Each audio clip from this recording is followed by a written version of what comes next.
Olá pessoal, tudo bem? Eu sou o Guilherme Oliveira, sou o fundador do C-Hub e estamos aqui em mais um Meeting Seva. Hoje uma edição bem especial para a gente está recebendo a Laís, ela que está na Itália trabalhando numa pesquisa super importante e vai ser um papo bem legal. Diferente das últimas edições que a gente trouxe alguns empreendedores, essa edição ela vai ser especial, a gente está trazendo uma acadêmica. Eu que sou um amante da academia, hoje empreendo, também amo empreender, mas eu acredito que esses dois setores eles têm que estar conversando, como também com o governo. Então, a Laís ela vai falar um pouco para a gente de como é que está sendo essa situação do coronavírus. Ela que não em si não era especialista no vírus do coronavírus, mas em si em outros. Ela vai falar um pouco para a gente. E a gente vai aprender um pouco de como é que é essa migração do acadêmico que sai do Brasil e vai para o exterior. Isso é possível ou não? Ou é muito difícil? Falta bolsa no Brasil, a Laís foi buscar isso lá fora. Então, vai ser um papo bem legal e espero que a gente consiga colaborar passando boa informação para todo mundo. Laís, seja bem-vinda. Olá, Eu obrigada. queria, eu queria que você se apresentasse. Conta a sua história aí para o pessoal. Tá bem. Oi, gente, tudo bom? Como ele falou, meu nome é Laís e não sei se dá para identificar pelo sotaque, mas eu sou nascida e criada no Rio. Enfim, minha vida toda passei lá e a minha estrada acadêmica começou no meio particular, no meio privado, onde eu estudei radiações ionizantes. E aí, ainda no Rio, eu fiz o meu mestrado em biofísica e ali eu fiz uma especialização em radioterapia. Então, eu comecei com uma linha completamente diferente, me especializando ali em câncer e trabalhava com várias outras nuances nesse sentido, trabalhando também com simulações em física. Então, o início da minha carreira ela foi bem peculiar nesse sentido. Mas através desse gancho na radioterapia, eu conheci um grupo de moléculas chamadas aptâmeros. E ali, durante o mestrado, eu comecei a trabalhar com aptâmeros. Aptâmeros, eles são moléculas sintéticas feitas de DNA, que eles são selecionados de forma a se ligarem a uma específica molécula, uma específica proteína, por exemplo, e fazer uma função de um anticorpo. Então, eles são mais baratos, eles são mais rápidos de serem adquiridos e bem versáteis. Você pode fazer várias alterações. Então, existem alguns ensaios que podem ser facilitados com o uso dessas moléculas. Então, o mestrado eu trabalhava com radiação ionizante e com essas moléculas. Então, no meu mestrado, o foco do projeto era tentar identificar um protocolo de tratamento de radioterapia para câncer de mama, que a gente pudesse reduzir a taxa de dose de radiação na paciente através do uso de moléculas que fossem capazes de aumentar o dano biológico no tecido de interesse. Sem entrar em muitos detalhes técnicos, o gancho que eu encontrei para fazer a migração para a virologia foi justamente essas moléculas aptâmeres, porque, como eu falei, elas são muito flexíveis e é possível de aplicar em várias áreas. Então, através dessas moléculas, eu conheci um pesquisador muito proeminente nessa área. Ele é um grego muito reconhecido na área de aptâmeros. Ele trabalha no Rio hoje em dia, na Fiocruz do Rio, e ele me convidou para passar um período lá de treinamento com eles no laboratório na Fiocruz e para fazer o trabalho ainda em aptâmeros, mais aplicado em virologia. E aí foi onde eu comecei, depois assim, do mestrado, que eu terminei mestrado, foi onde eu comecei ali a trabalhar e me inserir mais no campo de virologia e me apaixonei. Não teve jeito. Então, devagarinho eu fiz essa migração de radioterapia, câncer, etc., para a virologia, porque tem uma visão mais, na época, né, eu tinha essa visão mais de diagnóstico. Então, usando, por exemplo, esses aptâmeros, você consegue selecionar essa molécula para alguma proteína específica do teu interesse e você usa isso para fazer o diagnóstico específico. Enfim, E aí, durante esse período, eu comecei a procurar oportunidades para fazer o doutorado. Cheguei a me inscrever no programa de doutorado no Rio, no Instituto de Radioproteção e Dosimetria, mas ainda focando na virologia. Fiz fiz um ano de doutorado lá, mas no meio tempo, no meio dessa bolsa, eu encontrei a oportunidade de fazer o que eles chamam de PhD, né, o doutorado em filosofia, na Itália. E me apliquei, fiz lá, recolhi todos os documentos necessários, recolhi as cartas de recomendação.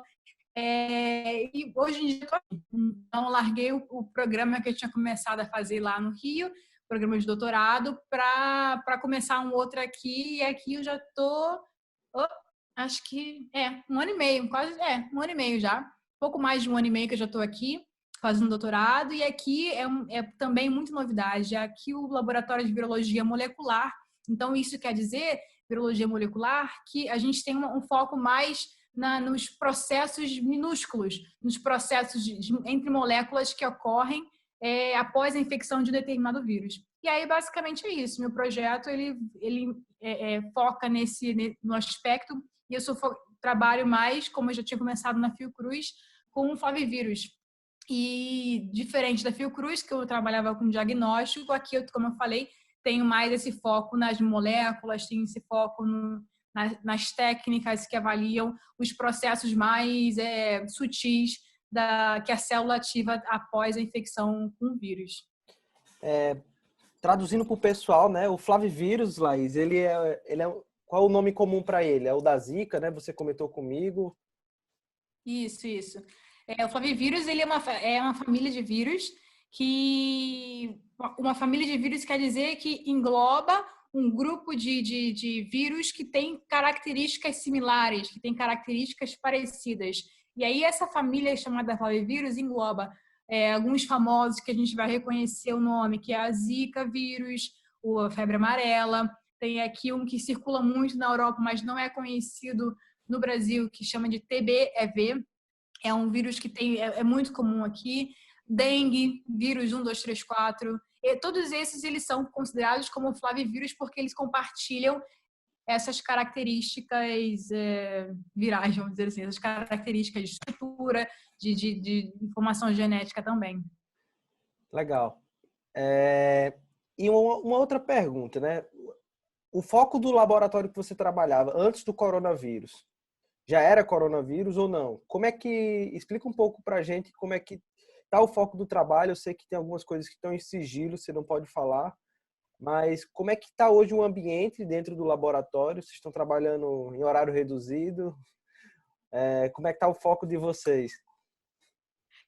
Pois lá o foco do laboratório são os flavivírus, né? A nossa expertise, nosso know-how em flavivírus. Inclusive, o nosso líder lá do laboratório, ele a vida toda trabalhando com esses vírus, até um pouco de HIV, ele trabalhou por um tempo. Então, aí, de repente, pum, coronavírus, pandemia, o mundo parou com o coronavírus.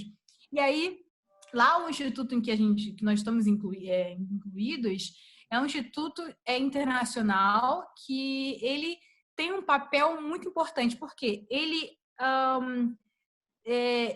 é vinculado a países membros, e países membros são necessariamente países em desenvolvimento. Então, ele tem essa responsabilidade social em desenvolver ferramentas e protocolos para auxiliar esses países membros na luta contra eventuais situações, seja no âmbito de saúde quanto no âmbito laboratorial. Então, a partir do momento que a gente se encontrou no meio de uma pandemia, no coração, assim, no olho do furacão, que é a Itália, houve esse senso de responsabilidade em investigar e contribuir com que a gente pudesse para alterar o curso dessa pandemia. Então, a partir do momento que começou o outbreak do coronavírus, a gente buscou entender o que a gente poderia fazer para contribuir, e todo mundo no laboratório, todo mundo largou o que estava fazendo, seja lá quem for, doutorando, pós-doc, o próprio chefe do laboratório, todo mundo largou o que estava fazendo para dedicar exclusivamente a isso, porque, no final das contas, é uma emergência. Então, se a gente conseguir trazer informações rápidas e seguras e informações relevantes que possam contribuir, né, e alterar positivamente o curso da pandemia, é sempre bem-vindo. Então, o foco era Flavivírus e mudou completamente para coronavírus, mas assim, temporariamente, vamos dizer, sempre com a ideia, sempre buscando auxiliar. Então, hoje em dia, nossa senhora, eu acho que eu nunca trabalhei tanto na minha vida e assim, eu também nunca aprendi tanto na minha vida. E assim, tá sendo um período de uma experiência super interessante, é muito peculiar. Eu tô trabalhando, todo mundo no laboratório, a gente tá trabalhando todo dia. Segundas, era sábado, domingo, todo dia. Hoje acho que foi o primeiro dia que eu cheguei antes das 6 em casa, depois de, sei lá, semanas e semanas. Então, nossa, eu chego em casa 9, 10 horas da noite, mas com gosto, sabe? Com a garra, com a vontade de fazer mais, porque sair tarde, porque, caramba, eu tava fazendo uma coisa e começa a inventar outra, e uma encaixa na outra e começa a acontecer, e você vê o resultado e você não consegue parar. E aí, assim, e as coisas vão avançando e a gente busca, assim, como eu falei e vou repetir, tentar contribuir de alguma forma com o curso da pandemia, né? E a gente está dedicando 100% a isso, aí mudou o foco. Aí me tira uma dúvida. Se você puder compartilhar, claro, né? O que é que vocês conseguiram aprender sobre o vírus que vocês acham mais relevante? E não só o laboratório de vocês. O que é que o mundo nos últimos dias aprendeu que você acha que mais vai ajudar a gente a encontrar, desde que seja uma cura via vacina ou algum medicamento? Sim, lá focando no laboratório, no final das contas, nós somos um laboratório de referência na região, porque a Itália é dividida em regiões.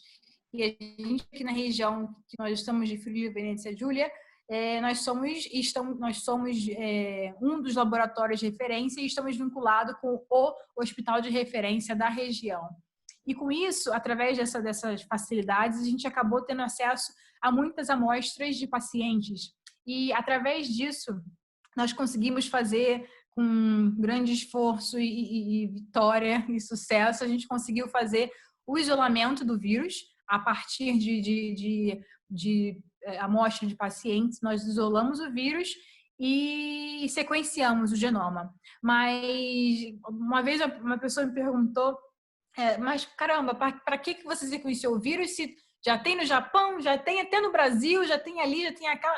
Mas é importante ter a sequência do vírus em cada pedacinho do mundo, porque posteriormente vai ser importante fazer o curso da pandemia. Então, através da sequência do vírus, como o vírus é algo que se modifica muito rapidamente, quando a gente consegue fazer esse sequenciamento, a gente consegue identificar qual foi o curso, né, a movimentação desse vírus através do globo. Daí a gente conseguiu fazer esse passo que é muito importante, e nós fizemos o sequenciamento desse vírus. E desde então a gente tem focado em outros aspectos, seja em testes de drogas, ou seja em suporte ao hospital, em suporte a outros aspectos da pandemia, que a gente possa, assim, nas nossas limitações, contribuir. Em relação ao mundo, eu estava lendo esses dias, tem uma série de drogas que até hoje mesmo você comentou também naquele Remdesivir, O Remdesivir. Acho que é assim que yeah, se pronuncia. É o americano, né? Esse aí, Remdesivir. Hoje ele foi aprovado no Japão para uso clínico e, enfim, entre outras drogas, e tem uma série de vacinas que estão sendo testadas já em humanos, com a ideia, buscando, né, com o objetivo de fazer mesmo a cura e selecionar um produto que auxilie de alguma forma o tratamento e cura, né, dessa infecção viral. Mas a questão é, assim, na minha opinião, que é como tudo muito novo, como tudo muito grande, as proporções são tão é, é, é, sobrecarregantes, acaba que muitos órgãos de saúde, muitos órgãos de liderança se veem na necessidade de aprovar, se vê necessidade de dar andamento com certas coisas sem ter muito embasamento científico, sem ter muito embasamento de população. E porque, no final das contas, é uma situação de emergência. Então, quando se vê o mínimo, a mínimo partícula, mínimo possibilidade mínima possibilidade de que ajuda, de que auxilia, as pessoas abracem, as pessoas agarram, mas pode ser que ou amanhã ou depois não se demonstre tão eficaz. Por exemplo, esse Remdesivir, por exemplo, eu estava lendo o estudo que foi publicado, os mais recentes, a diferença entre grupos tratados com Remdesivir e grupos não tratados é de cerca de 3%, 4%. Então, eles falam que a mortalidade é 8%, mais ou menos, em grupos tratados com essa droga e grupos não tratados é de 11%. Então, assim, claro, 1% é a minha avó, é o parente de alguém, amigo de alguém, mas ainda assim, quando a gente fala de população, quando a gente fala de uma esfera mais abrangente, a gente precisa de dados mais concretos para poder realmente apoiar algum tratamento ou uma vacina que realmente tenha dados mais robustos. Mas agora, o que eu percebo assim, na minha alimentação é que muitas coisas estão sendo tratadas no caráter de emergência, pela gravidade da situação. Entendi. É algo, a gente até, no início teve a questão da cloroquina, né, que eu acho que já foi declarado que não tem tanta eficiência assim. A gente conseguiu achar o Remdesivir, sua pronúncia foi muito melhor, agradeço. Já fica um aprendizado, pessoal. Mas mesmo assim não é o suficiente, né? Eu queria saber de você qual é o grau mínimo de eficiência de um medicamento para nos dar uma luz no fim do túnel. É 10%, 20%? Juro que eu não sei. Esse não é meu know-how, mas, por exemplo, eu vou dizer, porque pela experiência que a gente está tendo no laboratório, eu vou dizer assim, com aprendizado empírico, né? Que seja um medicamento que, pelo menos, que faça a limpeza do vírus, porque é possível você ver isso in vitro. In vitro quer dizer em células, in vitro quer dizer no ambiente de laboratório. Que você pelo menos veja a limpeza, né? Que você veja o desaparecimento do vírus. E aí sim partir para o tratamento clínico, para o teste clínico.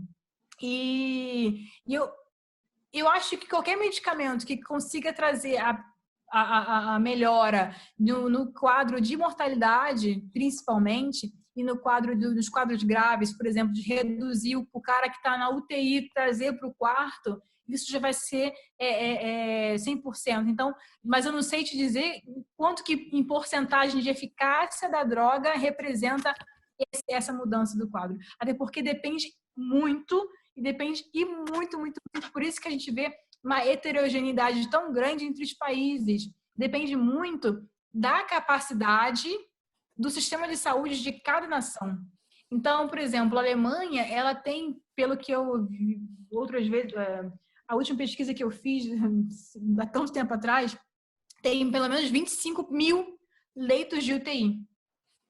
A Itália tem 5 mil.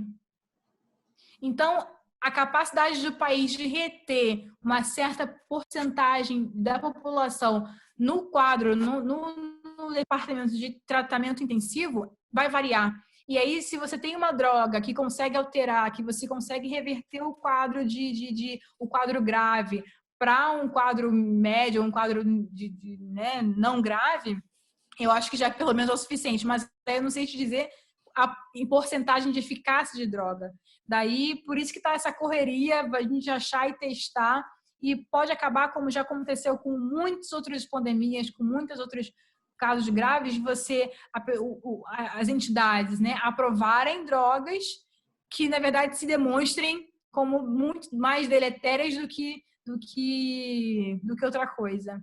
Então, acho que a gente precisa de cautela e de observação, mas a gente não tem tempo. E aí, como é que faz? E fica essa dualidade. Exato. É um baita desafio, né? Então, Sim, muito. mais do que nunca, a gente tem que dar condições para os nossos cientistas trabalharem, né? Eu acho que o mundo está vendo isso agora.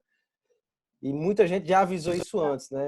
Como o próprio Bill Gates, ele falou há 5 anos atrás que um dos maiores desafios da humanidade seria uma pandemia, não seria uma guerra. E a gente está vendo agora. Mudando um pouco de assunto, eu queria entender de que a tua opinião a respeito do isolamento social. Hoje no Brasil, a gente começou o isolamento. Aqui, eu estou em Natal, então a gente começou dia 20 de março, está caminhando agora para 2 meses. Algumas pessoas dizem, foi cedo demais. Outras dizem, vocês não fizeram tão rígido como no início. A gente está conseguindo se manter ali na média dos 40%, 55%, que pela OMS não é o mais adequado. E eu queria saber um pouco da tua opinião a respeito da questão do isolamento no Brasil. Você acha que a gente deveria ter feito uma medida mais parecida com Nova Zelândia, que já está mostrando que funcionou? Acho que é um baita caso de sucesso. Ou não, esse é um caminho que talvez a gente consiga não ter tantos danos. Sim, o isolamento social, você fala parcial, né? De manter o vertical, né? Que é manter só as pessoas que estão no quadro de risco em isolamento, né? Trancafiados, tentando evitar o contato máximo com o mundo exterior. Daí, que na verdade traduz em idosos, né? Diabéticos, pessoas com um quadro de problemas cardíacos, pulmonares também. Acho que agora também eles estão avaliando também para incluir no quadro no grupo de risco. Pessoas também com problemas, obesidade. Então, você vê que cada dia os parâmetros vão mudando, por quê? Porque a gente vai adquirindo mais informações.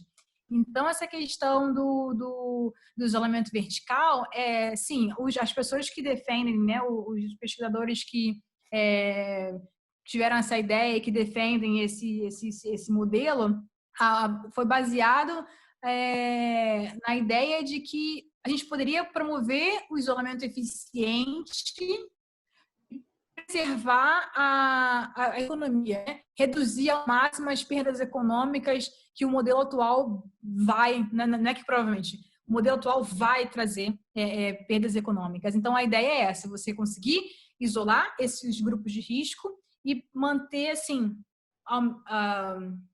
de uma forma mais controlada, reduzir ao máximo as perdas econômicas.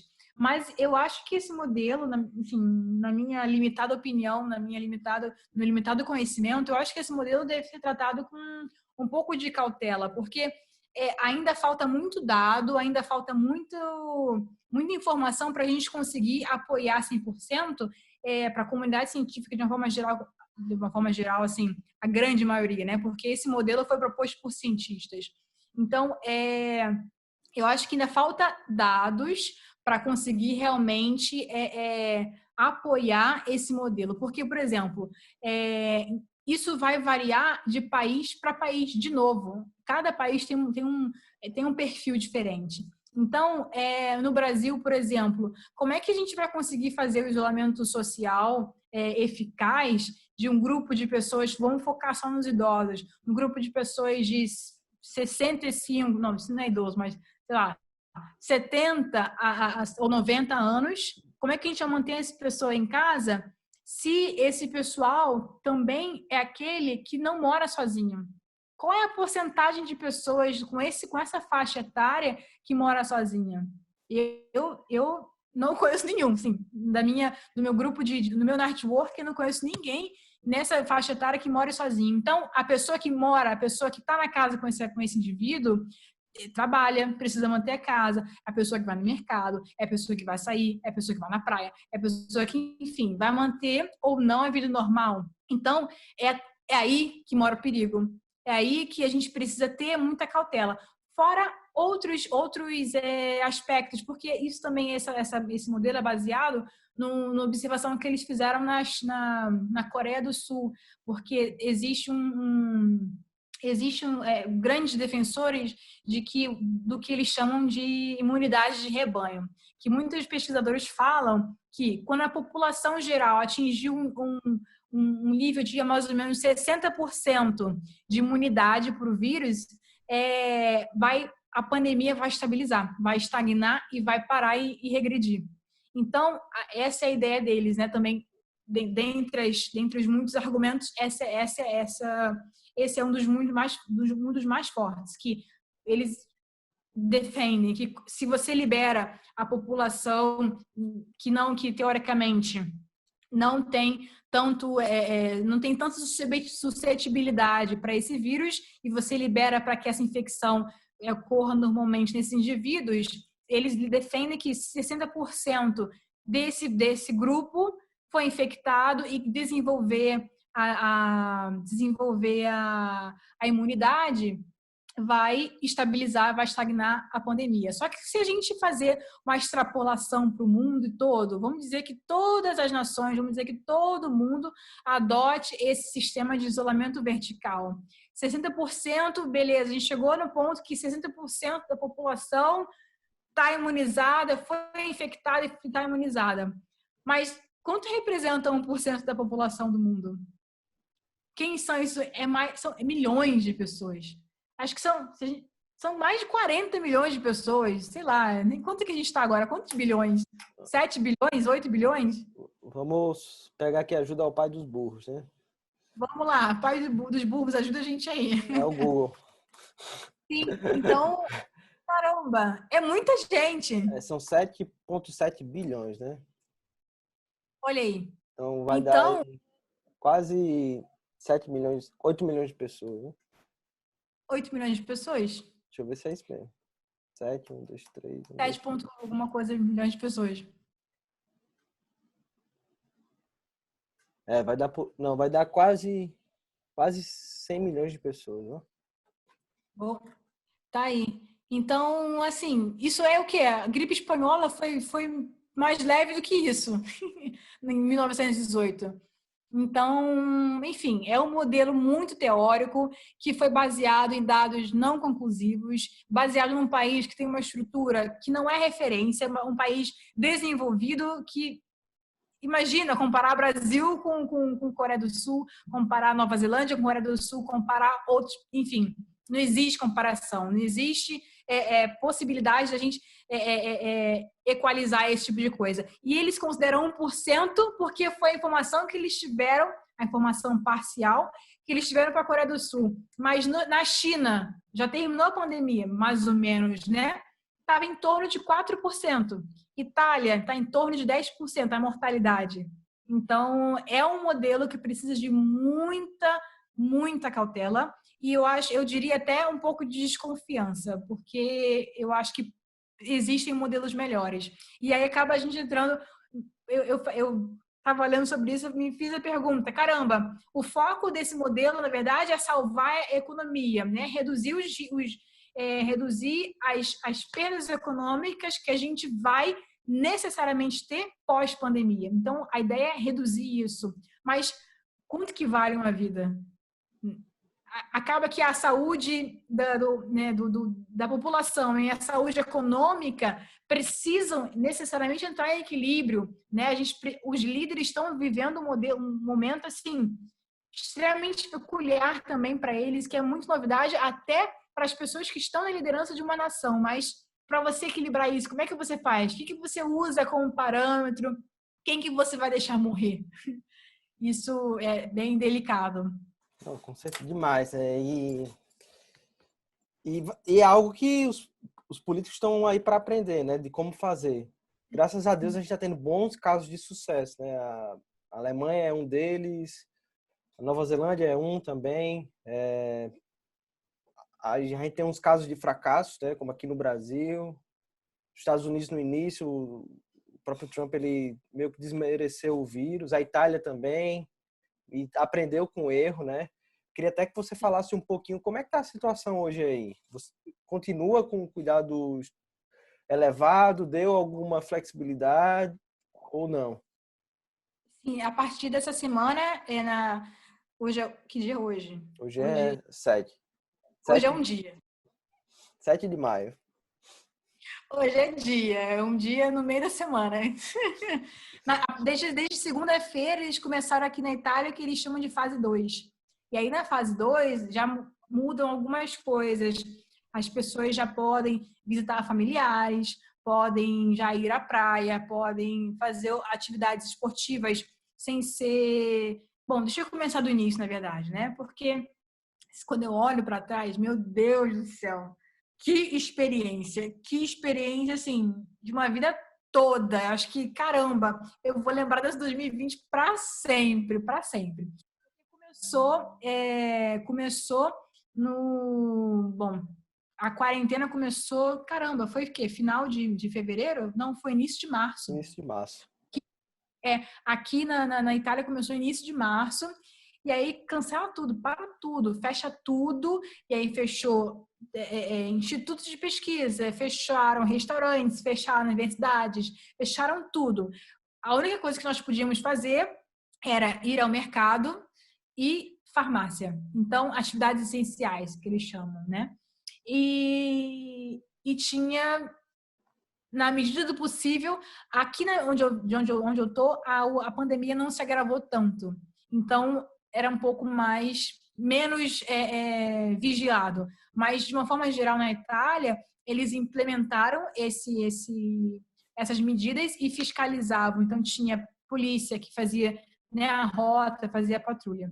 E aí, isso permaneceu durante muitas semanas. E aí eu cheguei a pegar um pouco dessas semanas porque a gente não começou, eu não comecei, lá no laboratório começou de cara, eles começaram a trabalhar no isolamento e depois que eu comecei a trabalhar junto com eles com outros aspectos, mas no início estava só 2 pessoas trabalhando, que era o chefe e uma outra pessoa, para focar, né, no isolamento do vírus e no sequenciamento. Isso foi lá em março. E aí eu fiquei algumas semanas em casa e eu devo dizer que foi assim, uma experiência que eu não desejo para ninguém. Caramba, eu moro sozinha aqui, um apartamento pequeno, olhando para essas 4 paredes, eu ficava, gente, não vai acabar, o que eu faço? Não sei mais o que eu invento para fazer, tem exercício online, tem isso aqui. E a gente começa a entrar num parafuso que eu nem sei. E aí liga para um, liga para outro, todo mundo meio nervoso, todo mundo ansioso. Então, realmente, é uma situação que requer muita paciência, que requer respeito com si mesmo, porque a gente é difícil, enfim, passar por esse tipo de experiência. E a partir então da segunda-feira, não, desculpa, tem uma semana e meia atrás, eles começaram com a medida de que a pessoa podia sair de casa, até então não poderia. A partir tem uma semana e meia atrás, podia sair de casa, mas só podia se distanciar até 500 metros de casa. Então, a pessoa podia fazer uma caminhada, podia correr, podia fazer o que fosse até 500 metros de casa. E tinha policiamento, enfim, acompanhando o que as pessoas estavam fazendo e abordavam. A gente tinha aqui uma autodeclaração que se um policial te abordar, tinha que preencher. Então, tem realmente até hoje a fiscalização. E aí, aí chego na parte que eu comecei a falar, que é a fase 2. E a fase 2 começou na segunda-feira, dessa semana, e a fase 2 libera todo mundo, você pode, libera entre aspas, né? Você pode ir, você pode fazer esportes na distância que você quiser, você pode não ir à praia, mas não pode mergulho, não pode atividades sociais, não pode grupos, não pode aglomerações, mas a pessoa pode se deslocar, pode se mover. Tem alguns restaurantes que já estão abertos, mas só para retirada, então isso não estava antes, agora é novidade. Então, a pessoa encomenda a refeição e vai no local retirar, mas não pode comer no local, né? Enfim, tem algumas coisas que já mudaram, então eu vejo que já está um processo de relaxamento do processo de quarentena. Isso alivia bastante. Então, devagarinho, eles estão começando a relaxar porque o pico já passou há bastante tempo. E aí, eu acredito que, agora falando de uma visão mais generalizada em questão Itália, eu acredito que eles estão começando a fazer esse relaxamento para observar como vai ser o comportamento da curva do número de infectados e do número de mortos no país. E eu tenho certeza que no momento que, se eles observarem que tem um pico, começar a subir alguma coisinha, eles vão fechar tudo de novo.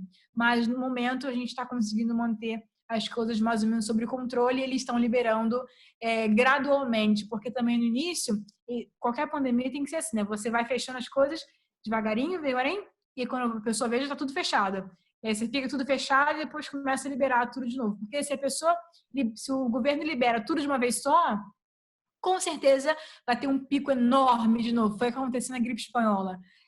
Mas a gripe espanhola foi um pouquinho diferente, né? Que em 1918, se não me engano, foi fevereiro e outubro. Mas aí foi relacionado com o período do ano, foi relacionado com a temperatura. Então, em fevereiro estava ali meio frio e tal, então teve aquele pico.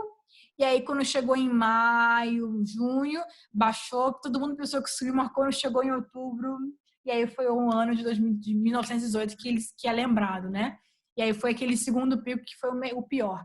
Então, o governo procura, os governos, né, procuram evitar esse segundo pico. Então, por isso que eles vão também devagarinho e observando os números. Que, na verdade, desculpa me estender, mas que, na verdade, os números, eles não são fidedignos também. Porque o que a gente sabe, o que a gente vê em questão de números de infectados, em questão de números de mortos, não é tão real assim. Porque os países não têm e não fazem o teste de forma abrangente. Segundo a OMS, precisaria aumentar 80 vezes o número de testes feitos entre não infectados e infectados para ter realmente uma noção, né? Ter realmente uma perspectiva da pandemia, porque do jeito que está agora, o número de testes feitos não é o suficiente para realmente ter um panorama de como é a pandemia, né, no seu sentido mais profundo. E a gente conta nos dedos os países que estão conseguindo testar, eu acho que de forma suficiente, né? Sim. Isso é um baita desafio. E falta teste, falta recurso, então, infelizmente, vai ser muito no achismo. Pessoas. Falta gente, então é um desafio. Você Sim. falou em gripe espanhola, eu li alguns artigos sobre gripe espanhola e eu vi que uma das coisas que ajudou a acabar com a gripe foi uma mutação do vírus. Sim. Eu queria que você pudesse falar um pouco sobre isso, acho que está nem no nosso roteiro, mas você abordou o assunto. E como é que foi de fato uma mutação do vírus, que o vírus ficou mais fraco e a gente conseguiu lidar com a questão da Great Influenza ou não? Sim. Na época da gripe espanhola, se chama espanhola porque, na verdade, ela começou também na China. Tandam! Ela começou também na China, na época da guerra, né?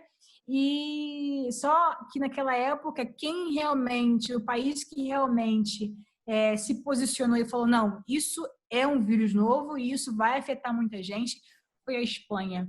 E lá na Espanha também, uma coisa que eu estava lendo, que na época, eles eram um dos poucos países que tinham a liberdade de expressão jornalística.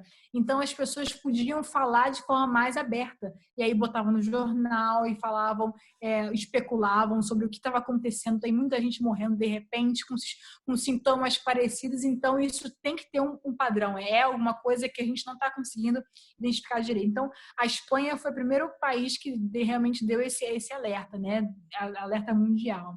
Por isso, gripe espanhola. Então, a gripe espanhola começou a esvair mesmo quando ocorreu essa mutação crítica no vírus que afetou o nível de infectividade.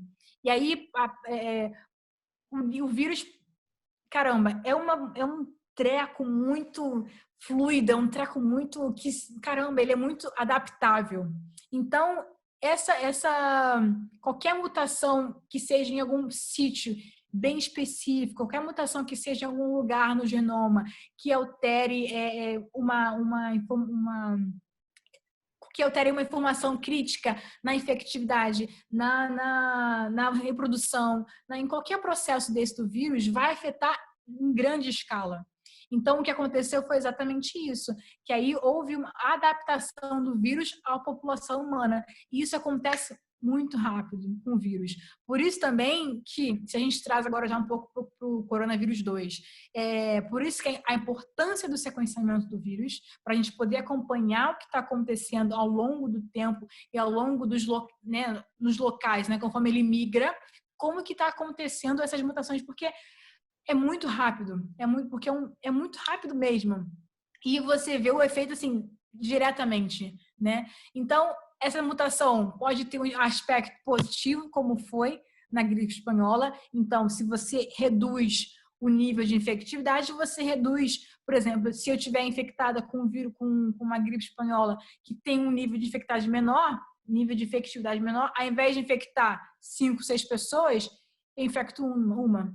E aí isso vai exponencialmente diminuindo o número de pessoas infectadas. Então, uma mutação foi num local que afetou nesse aspecto. Mas uma outra mutação pode acontecer num outro local que vai afetar e vai aumentar a efetividade. E aí, o que a gente faz? Por isso que esse coronavírus, tem muita gente que tem várias teorias baseadas no que a gente está vendo agora, tem várias drogas baseadas no que a gente está vendo agora, tem várias pessoas que falam, lá abre tudo, ou então fecha tudo, ou então é difícil fazer decisões que afetem a biologia, que afetem a clínica, que afetem a população, né, a saúde da população, sem você entender um vírus, porque não é um vírus novo. Teve lá o coronavírus 1, teve lá o coronavírus que foi aquele do Oriente Médio, que é o MERS, e tem esse agora. Não é porque esses são da mesma família que eles vão se comportar da mesma forma. Cada vírus é um vírus.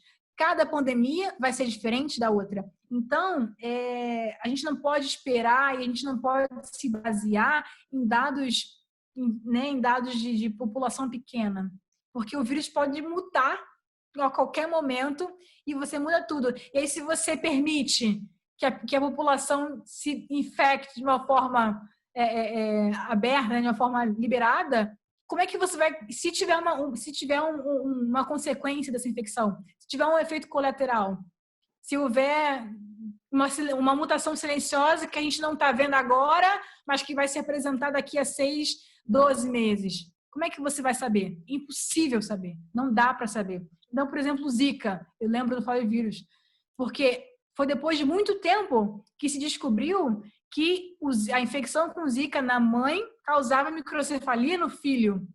Se você fizesse lá o isolamento vertical, só isola, caramba, grupo de risco, baseado no conhecimento que a gente tinha da época. E deixa o pessoal que não tem, né, suscetibilidade tão grande a esse vírus se infectar para criar imunidade. Como é que uma pessoa, um grupo de pesquisadores pode defender esse tipo de coisa se você não conhece o vírus? É sempre novidade, não dá para a gente controlar, não dá para a gente prever o que pode acontecer. Por isso que toda cautela é pouca com esse tipo de coisa. E aí eu falo de novo, bato na mesma tecla, que aí já é a tua especialidade, né? Que é a tua especialização, que tenho certeza que você tem muito a contribuir nesse sentido. Que aí entra o equilíbrio com a economia também, que também a gente não pode sacrificar uma coisa pela outra. Entendo, é muito triste, e não são números, são pessoas, são entes queridos, mas como é que você equilibra, né? É difícil. A saúde da população e a saúde da economia. Isso é muito, muito difícil, é muito... então, cada um fica puxando a sardinha para o seu lado, porque tem os cientistas, tem os economistas, tem, enfim, os governantes, que é difícil. É difícil, é o desafio, né? Mas a gente tem que entender que isso é algo momentâneo.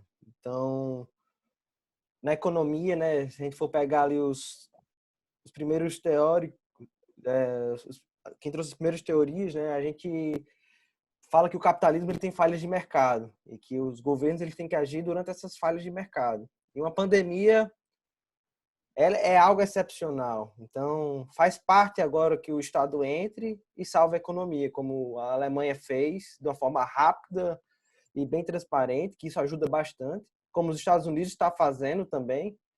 Se a gente for dar só um exemplo aqui, os Estados Unidos ele anunciou o pacote e deixou claro, ó, se precisar de mais dinheiro, a gente vai dar mais dinheiro. Então, só para a questão das linhas aéreas, eles deram 25 bilhões de dólares e liberaram mais 25 bi em linha de crédito. Então, quando o governo ele se antecipa e traz essa informação para o mercado, fica mais fácil de você gerenciar isso. A gente sabe, pô, vai ser esse momento aqui que a gente vai sofrer. Mas eu vou sofrer tendo aqui um estado que tá, pô, eu vou te ajudar a passar por isso. Mas mesmo assim, é um desafio. A gente vê nos Estados Unidos o número de desempregados está lá em cima.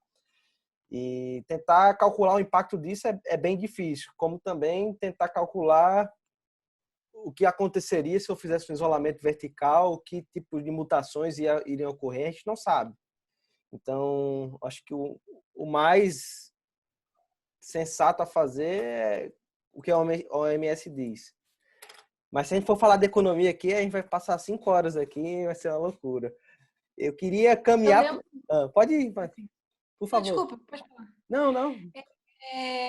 Eu estava assistindo uma entrevista, né, com o Obama. Não, na verdade, não foi uma entrevista, foi um discurso que ele fez para uma turma de graduação de universidade, e onde ele fala que, assim, quando a gente está andando de avião, a gente quer que o piloto saiba o quê? Pilotar o avião. A gente quer que ele tenha ido a uma escola de especialização, que ele saiba, que ele seja o melhor para ele conduzir aquela aeronave da melhor forma possível. Quando a gente vai no dentista, é a mesma coisa. A gente quer que o cara tenha estudado, a gente quer que o cara tenha conhecimento do que ele está fazendo. E assim vai em outros aspectos da vida. Eu acho que o momento agora, na minha humilde opinião, é entender e é aceitar as sugestões dos cientistas. É entender e aceitar as sugestões das pessoas que estão na área da saúde. Porque, no final das contas, a situação que a gente vive agora é muito crítica e o impacto que a gente está vendo agora, o que a gente pode fazer agora é em relação à saúde da população.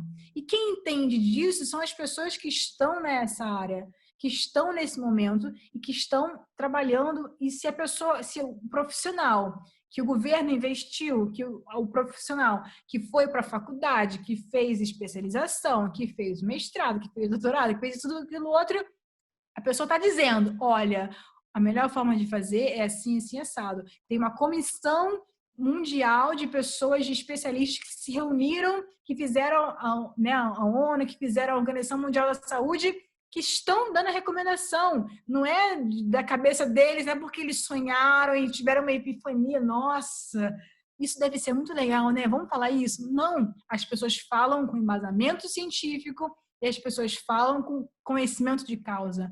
Então, acho que o momento agora é de aceitar e é de acatar essas recomendações, porque é onde a gente vai ter maior ganho, né? Então, voltando ao discurso do Obama, a gente precisa ter também pessoas e ouvir essas pessoas, né? Porque, agora que está acontecendo tudo isso, eu vou fazer o que eu acho. Na verdade, não. Vamos procurar também segmentar essas decisões para pessoas que estão especializadas no assunto. Exatamente. Laís, a gente está caminhando para o fim dessa conversa maravilhosa. Antes de eu agradecer, eu queria que você passasse uma mensagem para as pessoas aqui no Brasil e o que quer que seja de canal de informação que você acha confiável, as pessoas estarem consumindo, ou alguma mensagem de paz aí, ou de segurança para as pessoas.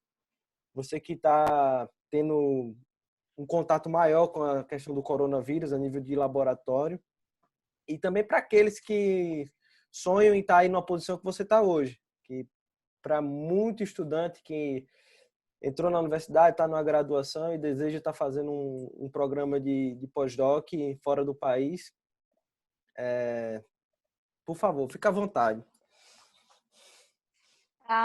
Não, primeiro de tudo, eu gostaria de agradecer a oportunidade de estar aqui, porque compartilhar essas observações e ter esse bate-papo super maneiro que a gente teve foi muito importante e eu acho que super relevante também. Então, parabéns pela iniciativa. Eu acho que compartilhar informação é muito importante e faz parte de quem está no foco, né? A gente precisa, como você, né, tem o empreendimento e você tem ali um network de pessoas que você pode atingir. Então, acho importante essa iniciativa. Então, parabéns e obrigada pelo convite. Agradeço também a Yolanda, que fez aí essa ponte. E o que eu tenho a dizer, olha, paciência, muito respeito consigo mesma e muito respeito com os outros, porque eu acho que no final das contas, meu lado meio místico, né? Eu acho que no final das contas deixa de ser sobre o vírus, deixa de ser um problema de saúde e passa a ser uma questão, uma oportunidade da gente desenvolver empatia. Eu acho que, para mim, essa palavra é muito chave. A empatia, que é você se colocar no lugar do outro e você se abdicar em prol do outro.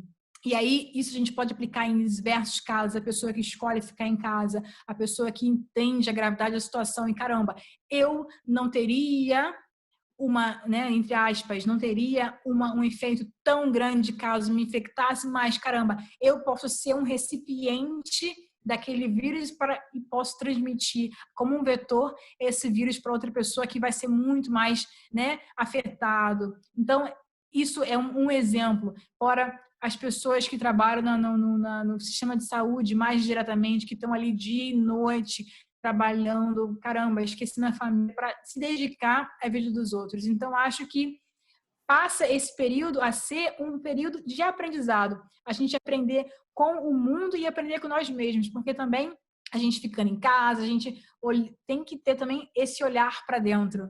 E aí a gente se conhecer e a gente, né, descobrir novas coisas sobre nós mesmos, as pessoas com quem a gente compartilha a vida. Então, eu acho que a minha mensagem é essa, da gente desconectar um pouco, manter a responsabilidade, é claro, mas desconectar um pouco das gravidades, desconectar da televisão, do rádio, que só fala números que estão piores a cada dia. Se a gente desconectar disso, se a gente focar no que a gente pode melhorar em nós mesmos, através dessa oportunidade que é o momento, né, da introspecção, a gente vai crescer muito como indivíduo e como comunidades, como população. Então, acho que minha mensagem é essa, porque foi o que eu tentei fazer para mim. É o que eu estou tentando, na verdade, né? Trazer para minha vida. Como que eu posso, né, tirar o melhor dessa situação. E eu deixo o meu abraço, porque a coisa que eu tenho mais orgulho da minha vida, da minha cultura brasileira, que, gente, se a gente só... Nossa, amo demais, eu sou gente maravilhosa, alegria sem igual, então que a gente nunca perca essa alegria, o bom humor, o bom astral em lidar com as situações e procurar, como, né, o Guilherme? Não, peraí.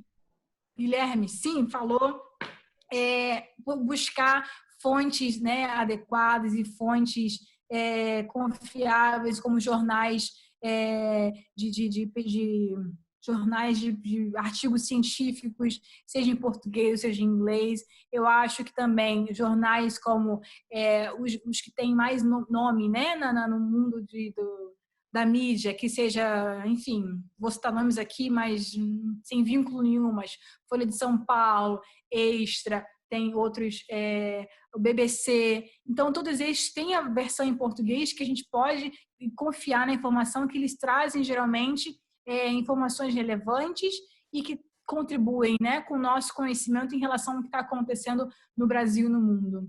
E aí, meu recado de incentivo também às pessoas que buscam alçar voos mais longos no questão da academia, em questão da vida profissional, no meio da pesquisa, primeira coisa, networking. isso não tem, você não consegue fazer nada sem um bom sistema de network, não dá. A pessoa precisa desenvolver capacidades de comunicação, a pessoa precisa desenvolver contatos com pessoas-chave para poder se inserir em e-mails e fazer lá um sistema de indicações que vai te levar mais longe, porque a gente não é ninguém sozinho, né? O mérito, ele é importantíssimo, então a gente tem que estudar muito. Mas rala muito, meu querido, rala muito que você vai longe. Mas também só isso não adianta. A gente precisa se fazer visto. Então a gente precisa se criar, como eu falei, um network mesmo ao nosso redor. E buscar. Tem uma série de portais online, onde você pode fazer a pesquisa baseado no teu perfil, ou então baseado no perfil do ambiente profissional que você quer buscar, seja, por exemplo, tem o Euraxis, que posso depois mandar o link para disponibilizar. Euraxis é um portal na Europa que você pode botar o país que você quer ir, qual a posição que você quer ocupar, quais são as suas características profissionais, qual o teu background, enfim, existe uma série de filtros que são possíveis de preencher, que a pessoa continua, né, pesquisando posições no meio acadêmico. Isso é só um exemplo, existem outros milhões de exemplos que a gente pode acompanhar para conseguir se inserir nesse meio. E eu acho muito triste, eu preciso dizer também que eu acho triste a pessoa sentir a necessidade de sair do país, porque isso eu acho triste. Eu acho triste porque a gente deveria ser incentivado a se criar no país e permanecer. E poder ter a oportunidade de colocar em prática o que aprendeu, poder ter a oportunidade de pensar igual maluco que a gente faz, porque existe oportunidade, mas muito pouco. Existem os locais, mas sem investimento. Existem pessoas preparadas, mas que fogem. Quantas pessoas que eu conheço da UFRJ, professores e colegas que migraram, simplesmente migraram para a Europa, para outros lugares na América, porque simplesmente não existe esse incentivo à pesquisa, esse incentivo à academia. Então, me chateia porque a coisa que eu mais amo na vida é a cultura brasileira, música maravilhosa, gente, principalmente mais ainda, gente, as pessoas de bom astral, como eu falei, nossa, isso para mim você não encontra em lugar nenhum. Pode procurar quanto você quiser, não tem. Isso eu trago comigo para sempre. Mas eu gostaria de ver um dia mais investimentos no meu país, na minha nação, que é minha, nunca ninguém vai me tirar. Mas acaba que, como a gente falou, né, muitos jovens buscando, eu, por exemplo, busquei, sempre quis, porque queria alçar voos mais altos, né, mais longe. E, enfim, e é isso. A oportunidade existe, basta a gente procurar e se dedicar e estudar muito, porque através do estudo, da leitura, a gente consegue ir muito longe. E, mais uma vez, aí, muito obrigada pela oportunidade da palavra. Eu que agradeço aí seu tempo, como você bem disse, né? Então, vocês estão trabalhando aí que nem malucos, de segunda a segunda, sem descanso, e conseguir arranjar aí um pouco mais de uma hora para bater esse papo com a gente. E mais uma vez, a gente construiu nosso negócio acreditando em comunidade. A gente acredita nisso. E dando espaço para as pessoas contarem as suas histórias, a gente espera estar conseguindo engajar mais e mais gente a alcançar seus sonhos. Pessoal, isso aqui foi mais um Meet Seva, na nossa versão live, vai estar disponível no YouTube, nosso IGTV. Agradeço a todos por terem ficado até aqui com a gente. Vou estar colocando na bio do nosso vídeo todos os insights que a gente conversou aqui agora com a Laís. E, Laís, desejo toda a sorte do mundo na pesquisa e que, se Deus quiser, né, vamos voltar aqui para o nosso país com muito investimento em ciência e tecnologia. Muito obrigada. Prontinho. Obrigado, hein, Laís?